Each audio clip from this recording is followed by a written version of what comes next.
I changed the filters in the attic. You know that? Well, we'll get to Joe Biden in a second. Just stay with me. I changed the filters, the air conditioning filters, and they're up in the attic. And I've always wanted to try to teach my sons responsibility. So I have to do two things when I go up in the attic. I have to bring the filters up. I have to unwrap the filters. I have to take the old filters out. I guess this is more than two things. I have to take the old filters out and put the new filters in, but I also have to do something else. I have to take up with me a jar, a glass, whatever it is, of bleach water. I have to put bleach in the water because I have to pour it down these little pipes. And so it's bleach, poison, it's as toxic as it gets. Well, I've always wanted to teach my sons responsibility. So as they've grown, I've started having them come up with me. And they would generally handle the filter portion of it, at least unwrapping it, and I'd handle most of that. But you know the one thing my sons have never done, they probably could now, but have never done as far as part of the changing process? They've never carried the bleach water. Why? Because they'll probably drink it or throw it on each other or something like that. It's not that they're stupid. It's that it's not age appropriate to hand two little boys poison water. It's perfectly acceptable in life to say, this person is too young to do this job. This person is too old to do this job. That's not an insult to old people. Old people are a treasure. But there's a reason 80-year-olds are generally considered fairly unemployable outside of a few jobs. Why? Because God didn't make these bodies or these minds to last forever. He just didn't. Eventually, they start to go. Now, it's one thing if you're the greeter at Walmart and maybe you're not as sharp as you used to be. It's quite another thing if you're the commander-in-chief. Representative Jackie, are you here? Where's Jackie? I didn't think she was going to be here. All right. God save the Queen, man. Well, President Harris led this effort. End of quote. Repeat the line. Biden's being Biden's being extremist. America is a nation that can be defined in a single word. I was in the foothills of the Himalayas with Xi Jinping.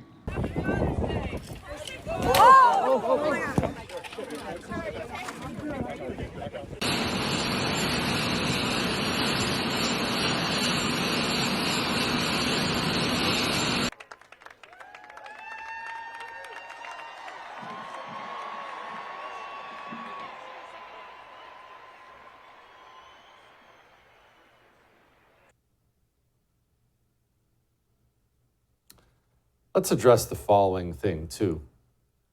Did you know that they've changed the stairs he takes onto Air Force One? The stairs used to be kind of normal stairs, and now they've changed the stairs into little stairs so Joe Biden is able to get on the plane. That's real. The President of the United States of America had to have special stairs brought in so he can get from the ground to the plane without taking a facer getting up the stairs. Now, yes, we can snicker about that, but that's the commander-in-chief. What do you think that projects to the rest of the world? What do you think they see? And speaking of the rest of the world, it's more than just fodder for TV and radio that the president can't talk and can't walk. It's a national security threat. Joe Biden gets a briefing every day. A president's daily brief, it's actually called, where his intelligence people go in, military advisors, CIA director, and others, they will go in, they will sit down with the President of the United States of America, and he will get a folder, a binder. He's not even allowed to keep it, by the way. He will get a binder containing secrets that you and I will never, ever see. He has the highest security clearance, so he knows all. They present him with all. And then they discuss, how are we going to address this? How are we going to address that? What are we going to do about this and that? Top secret. It's really important that the president has a brain that is functioning to the point that he won't then go to the public and tell them the things that he just discussed in the meeting. For instance, if Russia is stacking up its troops on the border with Ukraine, And the president sits down with his security team and they discuss what they will do. And part of that discussion is, hey, Mr. President, it's one thing if it's a major invasion or it's another thing if it's a minor incursion. And the president says, okay, sounds good. And then he goes to the American public and tells them that that's kind of a problem. So I think what you're going to see is that Russia will be held accountable if it invades. And it depends on what it does. It's one thing if it's a minor incursion and then we end up having a fight about what to do and not do, etc. That's private, Joe. It's really important you keep that private. Should be noted about 15 minutes after Joe Biden said that Russia invaded. Of course they did. And this is why he's being controlled. This is why they're controlling him even more. This is why Joe Biden, on multiple occasions, keep in mind, Joe Biden is the top executive in the country. Joe Biden's the commander-in-chief. Joe Biden is supposed to be in charge, and yet repeatedly Joe Biden has said something the media never seems to ask him about. He's talked about how he's going to get in trouble. I could go on, but I'm not. I'm going off script. I'm going to get in trouble. I'm going to get in real trouble. That's the last question I'm taking. What do you say to the folks in India? Look, I'm sorry. This is the last question I'll take, and I'm really going to be in trouble. If we had any kind of a media instead of a bunch of communist apparatchiks in this country, that might start to prompt follow-up questions, really simple ones, not even complicated ones. Questions like, get in trouble with who, Joe? Mr. President? Who is the person around you or people around you who sit down and get you in trouble, Joe? This is why I've said repeatedly that I have a theory. It's just a theory, keep in mind. I actually don't have any inside information on this. I believe the system is going to dump Joe Biden because remember, the system, it really only exists for one purpose. The system exists to protect the system. That's its only goal. They have this great thing going, the elites that run all the institutions. They're looting the country and burning it down. It's working out great. But the one thing they cannot allow is anything to attack the system, anything to hurt their goals. So the system knows it must protect itself. I think they're going to kick Joe Biden out. I think within a couple months, 2-3 months, I think they're going to announce that Joe Biden is not running for office anymore. Of course, it'll be something weird like a health scare. He's not going to say they made me stop. He's going to say, my heart's bothering me. Something along those lines. They'll probably hold the Hunter Biden stuff over his head, and they're going to kick him out and bring Gavin Newsom on in. We'll talk about that a little more. Which brings us to the vice president. Maybe.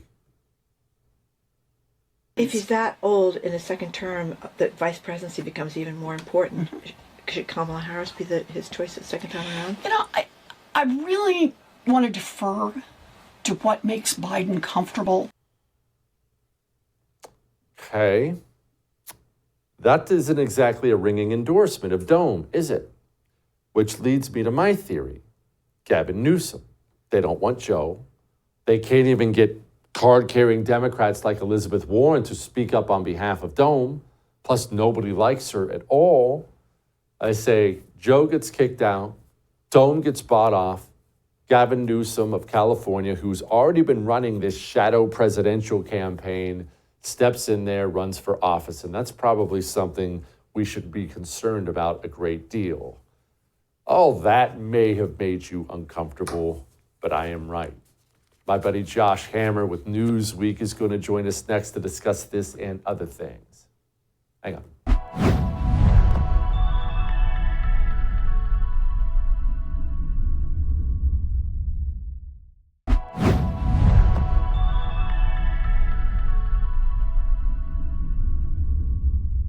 His age is an issue, and people have every right to consider it. Presidents do fall. They do. They trip and fall. President Obama did a few times.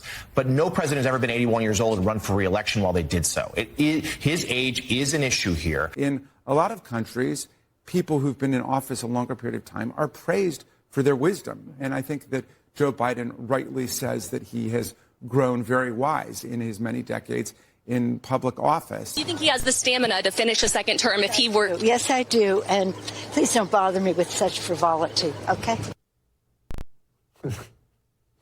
I love Nancy Pelosi. Gosh, I wish we had so many Nancy Pelosi's on our side, but it's not about Nancy Pelosi. It's about Joe Mumbles. Joining me now, my buddy Josh Hammer of the Great Josh Hammer Show. Okay, Josh, you and I know that Joe Biden is clearly not well. He's not, whatever it is, Alzheimer's, dementia, senile, old. No one knows. You're never going to get a straight answer, but he's not well. He's not okay. Certainly can't run the country. But do the voters know? And more importantly, do the voters actually care? So the polling, Jesse, shows that the voters do care. I mean, 70+% of Democrats, of registered Democrats, tell pollsters that they would prefer Joe Biden not be the nominee. That number is even higher for independents. Here's the problem. The problem is that the Democratic National Committee, the DNC, operates as most party systems do in a fairly straightforward, hierarchical, top-down fashion. And if the incumbent president of the United States, who has the power of the bully pulpit, it's not a particularly powerful bully pulpit, given that this man is senile and is mumbling his words, but it's still a bully pulpit, given that he has that, given that he has the fundraising apparatuses in place. It by definition is very hard to take on an incumbent president in a situation like that. So Biden would have to just read the tea leaves. I mean, assuming that he hasn't already worked out a sweetheart deal when it comes to the Hunter Biden stuff, because I saw that you kind of put out there on Twitter, and I'm inclined to think that it actually is plausible. But he would have to kind of come to his consensus, because a primary is not going to work. But again, Democrats tell pollsters they don't want Biden. So it just remains to be seen whether Biden is listening to Democrats' own voters. In case you're wondering about the theory Josh is referring to, it's one I've expressed on this show before, but anyway, this is me from a while ago. I think the powers that be are tired of Joe Biden, frustrated with him, and I think this entire thing is a coordinated effort to get Joe Biden to resign. Josh, if he does resign, and if that theory does hold water, it's going to be Gavin Newsom, right? So yes and no. I mean, I agree with you that from our perspective, kind of you and I are on Twitter all day long. I mean, we follow this closely. I mean, Gavin Newsom is very clearly running a shadow campaign for president. I mean, he's doing all the circuits. He's doing the talking head stuff. He was talking with Sean Hannity. He's very clearly tried to gin up this California versus Florida battle royale against Ron DeSantis, which, by the way, is a showdown where Gavin Newsom would get his rear end totally kicked. But he's doing everything he can to make it look like he's running for president short of announcing. But, my buddy Ryan Gerdusky, who writes an excellent Substack called the Nationalist Populist Substack, he had, I thought, a pretty sharp piece of analysis earlier this week that kind of talked me off the ledger a little bit. The basic analysis that Ryan put out there was that even if Biden does drop out, the Democratic primary is still going to go on. And, Kamala Harris, as much as you and I and, all of our colleagues in this space, Jesse, think that she is an absolute train wreck, she still is the vice president of the United States. And the polling does show that registered Democrats, if Biden were to drop out, Kamala would be the top choice for a plurality of voters. Gavin Newsom is somewhere around third or fourth in that hypothetical scenario. So, it would be an interesting contest, but I think Kamala would probably be the slight favorite, but Gavin could potentially catch her. Okay, but the system only cares about protecting itself. It cares about power, achieving more of it, and using its power against its enemies.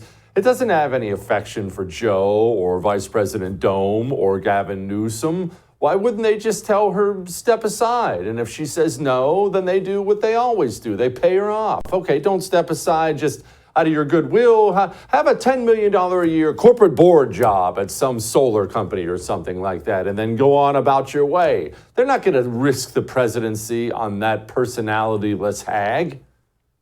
Yeah, so look, I mean, to put it bluntly, I mean, Kamala Harris has gotten to where she is through, no shortage of somewhat illicit, unethical, shady conduct. I don't need to elaborate on that, but obviously people can Google Willie Brown, Kamala Harris, and come to their own conclusion. So, she definitely is not immune from that sort of kind of quid pro quo bribery corruption.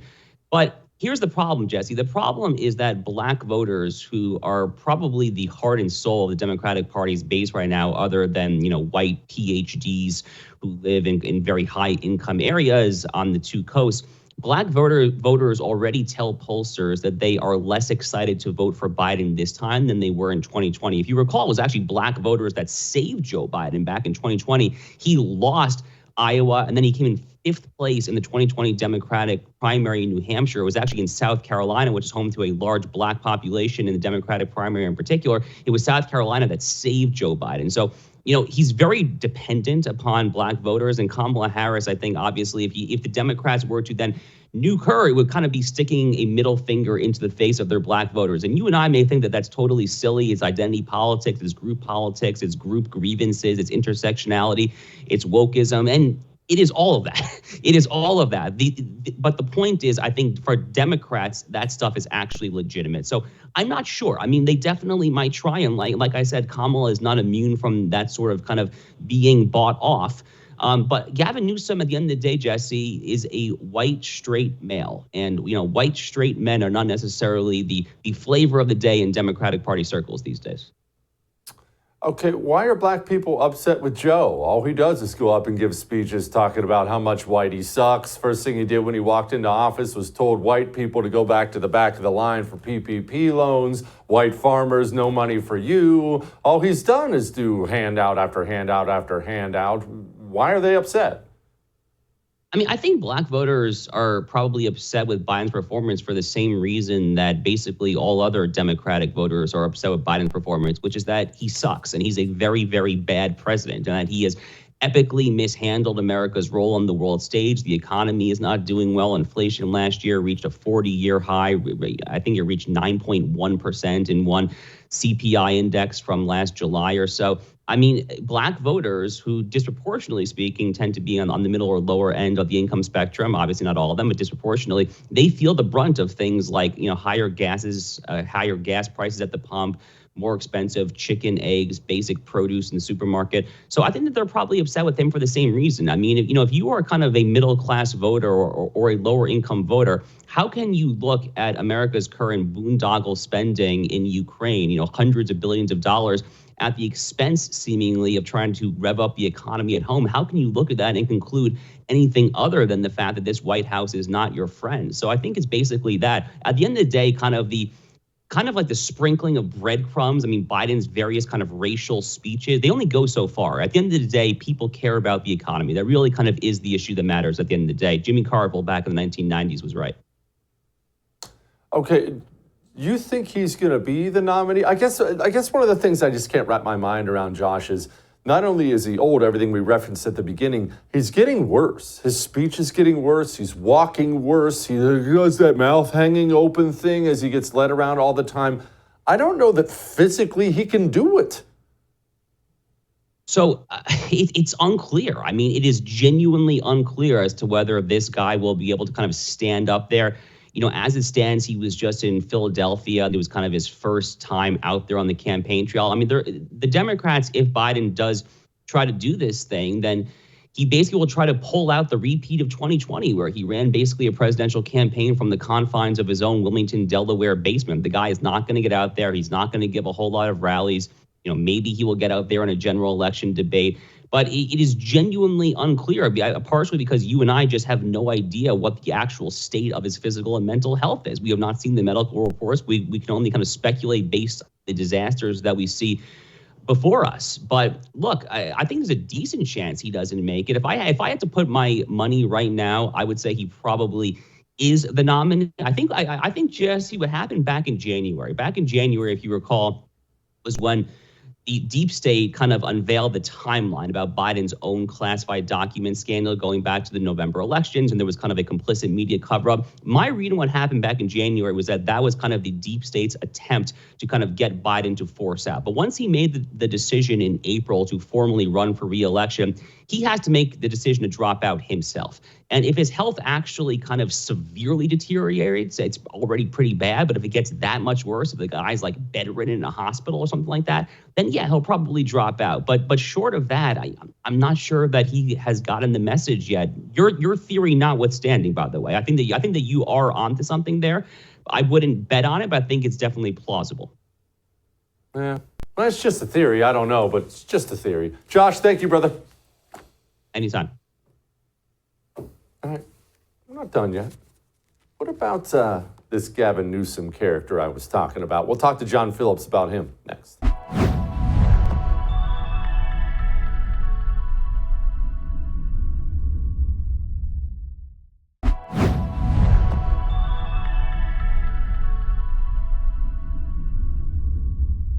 Does your phone light up with, Gavin, you need to get in this primary? He's not able to run. He's not up to the job. Look, everybody has their quiet chatter, and everybody's out there rooting for America. I'm rooting for our president. No, he's not. That's a lie. He's not rooting for Joe Biden at all. Now, he may be rooting for some things to happen to Joe Biden. He may be rooting for Joe Biden to trip and fall and hurt himself or something like that, but he's definitely not rooting for old Joe. Joining me now, my buddy John Phillips of the John Phillips Show. John, you know Gavin Newsom better than anyone, a lot better than me. Is he sitting at home tonight rooting for Joe? Yeah, he's rooting for shingles or rooting for COVID or rooting for whatever he can do to Dianne Feinstein him. You may be in a red state watching Gavin Newsom and you say to yourself, they have a horrible homeless problem, they have a horrible crime problem, they have a huge hole in their state budget. There's no way the nation would go for this guy. Well, listen to me very carefully today. Be afraid. Be very, very afraid. Because this man is the only Democrat who's running a nationwide shadow campaign for the presidency. And if Joe Biden has a health scare, if Joe Biden ends up losing a primary to Robert F. Kennedy Jr., if something happens that creates an opportunity for another candidate to throw their hat in the ring, it's going to be Gavin Newsom. And he's trying to promote this constitutional amendment now on guns, which is just an absolute boondoggle. He's not doing that because he expects to change the Constitution. What Gavin Newsom is doing is he's creating a nationwide database of potential donors and supporters. So when it's time to start, he has a list that no other candidate can produce overnight. This guy is absolutely running for president. Okay, John. Now, devil's advocate here. It's not that I disagree with anything you say, but devil's advocate. That's a lot of work to do. You're coming up with these lists, you're doing the interviews, you're proposing jerkwater amendments when Joe Biden is still the president. He's still standing upright, kind of. He still has announced his intention to run again. So you're just going to waste all this effort at the chance Joe Biden might not run? Why would you do that? Well, I mean, you're playing the odds. If you wait until 2028, if you're Gavin Newsom, you're not going to be the governor of California. You're going to be the guy that used to be somebody. Your window will close. Look what happened to Chris Christie. Chris Christie had his window in 2012. He should have run for president then. He probably would have won the Republican primary and had a 50-50 shot at being president, but he waited a cycle too long. And because of that, the window closed and the guy got blown out. If Gavin Newsom is going to be president, this is his opportunity to do it. And the sit down that he did with Sean Hannity, I really think tells you everything you need to know. That wasn't about him. That wasn't about him trying to have a discussion with the other side. That was all about Joe Biden. Donald Trump went into enemy territory on CNN and did his town hall with Caitlin Collins. And it worked out beautifully for Donald Trump because he handled himself great. Not so much for the boss at CNN. I bet that's a mulligan I bet he wishes he had back. But it worked out for Donald Trump. There's no way Joe Biden could sit down with you for an hour. There's no way Joe Biden could sit down with Fox for an hour. There's no way he could sit down with Newsmax or One America or Talk Radio or anyone else. And what Gavin Newsom did by going on Sean Hannity for an hour was he told Democrats, look at me. I can go and do what Joe Biden can't. I can go on Fox and I can hang with Sean Hannity for an hour. This is the difference between me and Joe Biden. And he made that point to Democrats without having to come out and overtly say it. Oh, Ouch. And by the way, to John's point, for anyone doubting his be afraid point, people forget how good of a liar and how smooth of an operator this guy really is. Gavin Newsom sat down and he defended California. And look, I know that California is a mess because of him. John certainly knows. You watching this show knows. But the idiots out there, tell me this doesn't sound appealing. 18 states had declines in population. California's was 0.3%. You didn't bring up any of the red states that had decline in populations. It's an interesting fact, and I don't see it on here. An interesting omitted fact. What's that? Per capita, more Floridians moved to California than Californians moving to Florida. That, I don't imagine, is in one of your 8 slides. Let me take another stab at this. In 2021, California had 7.8% of GDP growth in this country, one of the fastest growing economies anywhere on planet Earth. This state continues to be the tentpole of the American economy. 25.6% of all American jobs came from this state in April. In the last 2 fiscal years, we enjoyed $177.7 billion in operating surpluses. We're on our way to be the 4th largest economy, eat your heart out, Germany, in the world. John, the man is a smooth operator. Yeah, and you have to look at politicians the way you'd look at casting a movie. There are any number of actors out there that can read lines.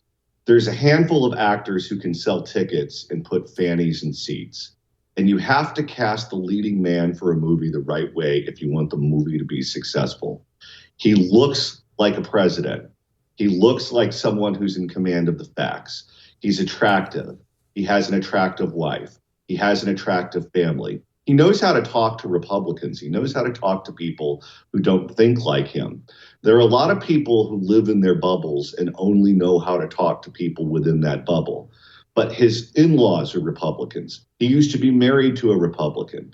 His neighbor is a Republican. His blood relatives are all Republicans. All he does is consume conservative media. He knows how to talk to us. And you saw that in that Sean Hannity interview, but you can see it when he's out and about campaigning. He'll go to Orange County. He'll go to conservative parts of the state of California, and he can win people over because the guy is a flim-flam man. The guy is a chameleon. He can be whatever he has to be.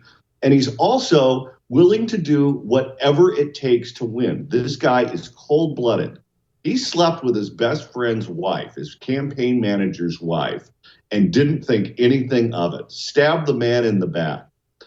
He's a guy that when he was caught at the French Laundry, it was his friend's birthday, who happened to be a major lobbyist in Sacramento. He didn't blame himself for being caught at the French Laundry. He blamed his friend for having the birthday party and getting him in trouble. So this guy went from being the lobbyist for the most juice in Sacramento, where he and his firm could get anything that they wanted, to being a guy who was absolutely frozen out because Gavin Newsom blamed him for the embarrassment. Someone who's willing to do those things to the people closest to them to attain power are very dangerous because he might get it. Man. And look, this is why I wanted you to come on and talk about him, John. We hate him. I hate him. I'm sure you probably hate him. But that doesn't mean we shouldn't fear him. We should be very aware that Gavin Newsom is an ambitious man, and suburban soccer moms are going to eat that up in between their 4th glass of Monet. Thank you so much, John. I appreciate it, brother. Thanks for having me. All right. Something to think about. Now, let's think about something else. RFK Jr. Kind of like the new thing now, right? The hot thing. RFK Jr. Everyone seems to have an opinion. What about RFK Jr.? Let's talk about RFK Jr. next.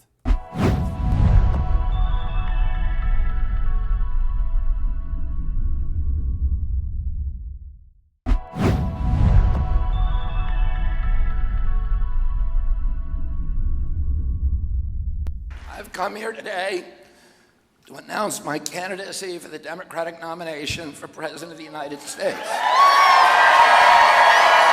This is what happens when you censor somebody for 18 years. I got a lot to talk about. shouldn't have shut me up that long, because now I'm going to really let loose on him. Okay? RFK Jr. I have to admit, he's catching on. I didn't say I was a fan, I don't like anybody, but he's getting more and more popular. Starting to get hard to avoid this guy. He's on every program. His message is getting out there. What's going on? Let's talk to Jeffrey Tucker about this. He's always on point. Joining me now, founder and president of Brownstone Institute, Jeffrey Tucker. Okay, Jeffrey, obviously the name Kennedy is one Americans are very, very familiar with. They are not very familiar with RFK Jr. The floor is yours. Filibuster away. Who is this guy? I hadn't heard of him really either until his book, Real Anthony Fauci, came out. This is during a time when we were hungry for information. The world had been shut down for the better part of a year, and we were all crying out for answers. What's going on here? And then this mighty treatise comes out, just seemingly out of nowhere, where he had everything figured out, tracing it all the way back to the post-war period, from the 40s and the 50s and through the Eisenhower speech and the assassination of his uncle and the rise of the biomedical security state. It really is a masterpiece. It's called The Real Anthony Fauci, but really it covers the entire sort of cartelization of the biomedical security state leading up to lockdowns. And I've been pillaging that book, for the better part of 2 years for story ideas. In any case, I went to a luncheon with him, and as far as I know, this is the very first time he said anything, even to friends or publicly, about the possibility of running for president. I almost couldn't believe it, and of course I was for it. And it was about 3 weeks later he announced, and so I went to his announcement, and that was a riveting occasion. There were thousands upon thousands of people there, and he was on point, spoke for, almost 2 hours straight, just extraordinary. The intelligence that this man has is like not what you expect from a typical politician. He's as much an intellectual and an educator as he is a politician. But I tell you something else, Jesse, what's interesting about him, and I think you will like this aspect of him. What's at the core of why he's running is a genuine belief that America can actually be saved. I don't mean just, as a nation. I mean the old America that he remembers as a kid, and that we remember until relatively recently, an America that's ruled by democracy and truth, with an open, free media where middle-class families thrive and do well, where the government tells you the truth and isn't combined with private industry to create a corporative estate. He has a genuine sort of belief in that. It's a little bit nostalgic. On the other hand, it's really inspiring. One of the most interesting things about the way his candidacy is transpiring is that he spends a lot of times educating people about our own history. He talks about the founding period, about the Boston Tea Party, about the origins of the Bill of Rights. He tells stories about the founding fathers. He talks, of course, all the way back to his uncle's assassination and the Warren Commission that came out after that. Anyway, there's this sort of deep historical aspect of it that first time we started talking this way, it created a kind of romance within me. And I realized something. Wow, it's strange. You don't hear American politicians genuinely talking about the rich and beautiful history of this country with any kind of knowledge or affection. It's almost like our history is being taken away from us. In fact, it's been demonized. We're not even supposed to look back to the founding as something about which we should be proud. So this is a different kind of approach, and it's tapping into something real and something meaningful and rooting us as a people in something meaningful, something we can believe in, and something that he thinks he can restore. What's he say about the assassinations? Well, he doesn't believe that the Warren Commission was telling the truth. And he thinks that that CIA was definitely involved in this. And he thinks that the cover-up that's been going on all these years, what are we talking about, 60 years, is a major reason for the corruption of the intelligence agencies and how it is that they've bought off so many politicians and media figures, and that they're trying to keep the censorship alive, in part to protect the CIA from being discovered as the real source of this transformative moment in American history. In fact, he said something one day in a public speech. He said that assassination really did break the country, and we've never quite recovered from it, that was sort of the beginning of the end. And I wondered if that is true, and I'm not really old enough to say either way, but I'm going to trust him on that. In fact, it seems kind of plausible that something really did change in 1963. I mean, it did become a kind of a different country, a darker, less trusting kind of space. And so, Jesse, it's fascinating what drives this man. He seems like, it seems like what's really motivating him is a kind of a desire for, gosh, I don't want to use the word revenge, but there's a hint of that. I mean, there's a hint that he has to make right what went wrong. So he's thrown himself into this race without any real personal advantage to him. And he's ready for the fight. I mean, you would really admire this about him. I heard him the other day saying that he gains strength from the attacks. Okay, so if you gain strength from the attacks, you don't regret them, you don't lick your wounds, you don't fear them, you become fearless and you become courageous, and you just realize that nothing can stop you. And he's preempted all the attacks on him. He's lived kind of a raucous and difficult personal life. And he said several times in interviews that if the skeletons in his closet could vote, he'd win by a landslide. Which is a very funny comment. Okay, that's right. And that's it's a way of kind of, it's a way of just dispensing with all the usual cancellations. And I'm talking to you right now from a campsite in New Hampshire, which is being attended by 3,000 lovers of liberty. It's called PorcFest, and I'm introducing them. I'm kind of excited about that, obviously. I'm very honored to be tagged for that role. But when he announced he was speaking here, the New Hampshire Democratic Party just went crazy and sent him a note. These are bad people. They're terrible people. They're ruining our politics. They're right wing, the usual smears and everything. Without even missing a beat, Robert Kennedy sent 2 tweets out saying, you know what, live free or die.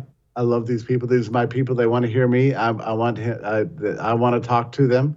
And I think we're just about done with this idea that somehow your associations that you have with people, cause you to be canceled and smeared. It's down with cancel culture. I'm going to speak at PorcFest and just basically screw you. So it's kind of refreshing, I mean, this is the way Americans are supposed to talk. This is the way we're supposed to think. And he's trying to rekindle that spirit in the American culture at large, that sort of ferocious, courage and the willingness to stand up for freedom and rights, no matter who's screaming at you or how many intimidating people come at you. We're just supposed to say, screw you, I'm an American, I have my freedom and my rights, and that's it. So he's kind of walking his talk in that way, and it's a bit of an inspiration on many levels. Now, does this mean I agree with him on everything? I probably not, right? I mean, we could talk about some of the differences I have with him, but it doesn't really matter to me. I mean, I think what this country is lacking right now is that sort of ferocious spirit, that love of the Constitution and that celebration of the Bill of Rights and, who we are as a people. It's strange how that has been taken away from us, like gradually and then almost all at once. So I would say that the RFK candidacy is an implausible kind of restorative attempt. It's an attempt to kind of bring back that which was in all of our hearts, but we've been intimidated and pushed around and told to suppress and told to forget about it and forget about your freedom, forget about your rights, forget about your dumb patriotic songs and that sort of thing. that's what he's trying to help us remember and believe in again. I mean, can it work? I don't know, but all the polls are showing him to be very popular. In fact, I saw a poll 3 days ago that said he's got the highest favorability of any existing candidate for high public office in this country, which is just a remarkable thing. Yeah. So you see the momentum growing around him. And I'll tell you one other thing. I know I've taken up too much time. He is a very compelling presence. When he's in the room, you know, that sort of star quality comes through. He smiles a lot. He talks to you as a human being. He's extremely personable, very authoritative. When he doesn't know something, he'll tell you. If he does know something, he's going to tell you that too. You know, so it's not like any politician I've actually ever encountered. And what an irony for him to be running within the Democratic Party. It's the last thing I would have suspected. And people initially said there's no way he can win, but you know, there was another candidate in 2016 that everybody said couldn't win. So these are unusual times. I'd say that anything is possible. In any case, I think it's a beautiful effort and definitely worthy of all of our attention and notice. And congratulations, I would say. Yeah.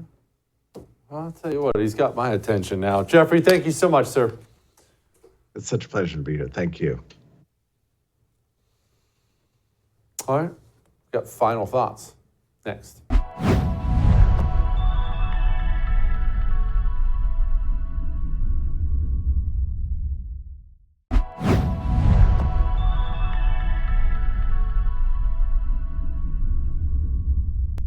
Well, that's all ugly, isn't it? The Democrat presidential field or potential field for 2024. But these are important conversations we have to have, and they're fun conversations to have. All the current news is terrible. Let's do some projecting. What's coming? What's not? I do say this, though. It will be better for us. It'll give us a much better chance if it's Joe Biden running and not Gavin Newsom. Let's hope, cross your fingers, that the oracle is wrong and that Joe Biden stays and that they prop up Weekend at Bernie's Joe again and try to get him back into the White House, because that gives us the best shot to stop these daggone people, all right? Cross your fingers, pray about it. We'll do it again.